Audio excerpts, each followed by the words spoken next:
Satavahanas part 83 last వీడియోలో ఆచార్య నాగార్జునుడి కోసం చెప్పాను. సో ఆచార్య నాగార్జునుడు రచించిన కొన్ని గ్రంథాలు ఇంపార్టెంట్ అన్నమాట. ఒకటి వచ్చేసి మహా ప్రజ్ఞ పరిమిత శాస్త్రం, నెక్స్ట్ వచ్చేసి సుహృలేఖ, నెక్స్ట్ వచ్చేసి రత్నావళి.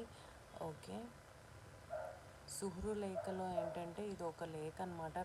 నాగార్జునుడు తన మిత్రుడు యజ్ఞశ్రీ శాతకర్ణికి రాశాడనమాట అది. నెక్స్ట్ వచ్చేసి రత్నావళి, ఇదేంటంటే పరిపాలనా విధానం కోసం ఇందులో చెప్తారు. మహాప్రతిజ్ఞ పరిమిత శాస్త్రంలో ఏంటంటే విజ్ఞానానికి సరిహద్దు అని అర్థం అన్నమాట. నాగార్జునుడు ఈ గ్రంథంలో మాధ్యమికవాదం, శూన్యవాదంలను ప్రతిపాదించాడు ఈ గ్రంథంలో అని మనకు తెలుస్తుంది. ఓకే, నెక్స్ట్ వీడియోలో చెప్తా.